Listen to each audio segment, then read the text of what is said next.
It's fascinating to see a chameleon blending seamlessly into its surroundings, adapting its colors and patterns to match the environment. And in a similar way, when we become part of a group, we often adapt our own behaviors and attitudes to match those of the group. We may even start to see ourselves less as unique individuals and more as interchangeable members of the group. And this process of self categorization can be incredibly powerful, influencing how we perceive ourselves, how we interact with others, and even who we choose to follow as leaders. It highlights the dynamic interplay between our individual identity and our social identity.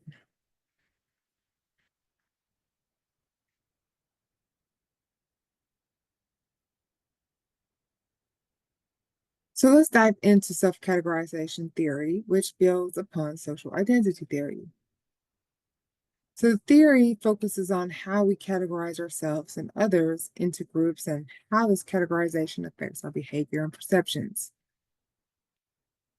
One key process in this theory is depersonalization. Now, this doesn't mean losing your sense of self, but rather seeing yourself as a member of a group, sharing common characteristics with others in that group.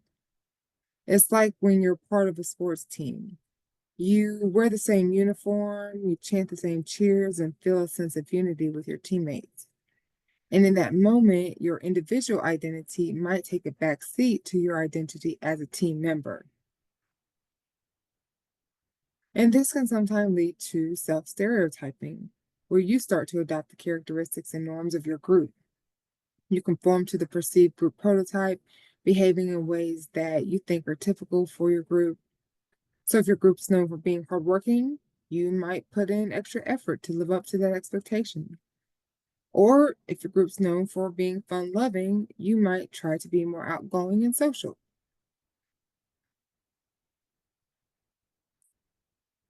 But have you ever felt like just a number in the workplace or the group you exist in? How do you balance your individual identity with your social identities at work? And what are some of the ways leaders can foster a sense of belonging while also encouraging individuality? Now, in today's interconnected world, many of us find ourselves working within large organizations where it's easy to feel like just another cog in a machine. The pressure to conform to workplace norms and expectations can sometimes overshadow our individuality and leave us feeling like interchangeable parts. But it's possible to maintain our uniqueness, our sense of self, while also feeling a sense of belonging in the workplace. So, this article explores the tension between individual identity and organizational identity, drawing on insights from self categorization theory. So, feel free to scan the QR code or do a simple Google search for this LinkedIn article titled You Are Just a Number and You Are Replaceable, but you can be yourself. And then in the comments, feel free to discuss the following questions on how individuals can balance the need to fit in the workplace, the desire to be authentic, and how leaders can create a workplace culture that values both individual and collective contributions.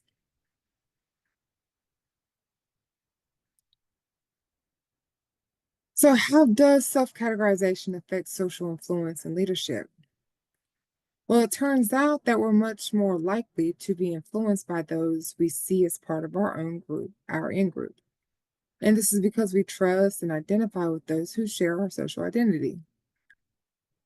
This influence is often based on what's called a referent informational influence. Basically, we conform to group norms and adopt the behaviors and attitudes of our in group because we want to maintain a positive social identity.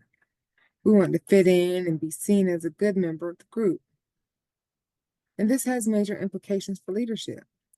Leaders who are seen as prototypical of the group or who embody the group's values and characteristics are much more likely to be influential and effective. They can motivate and inspire their followers because they're seen as one of us. Think about a charismatic leader who truly understands and represents the values of their followers. They're likely to have a strong following and be able to mobilize people towards a common goal. So, self categorization not only affects how we see ourselves, but also how we interact with others who are influenced by and who see as effective leaders, who we see them as effective leaders. It's a powerful force in shaping, obviously, our entire social world. So, in section two, we covered the self categorization theory, which extends the social identity theory. We discussed the process of depersonalization and self stereotyping, explaining how individuals come to see themselves as group members and adopt group characteristics. And we also explored how self categorization shapes social influence processes and facilitates leadership through shared identity. In section three, we will cover social identity and collective power.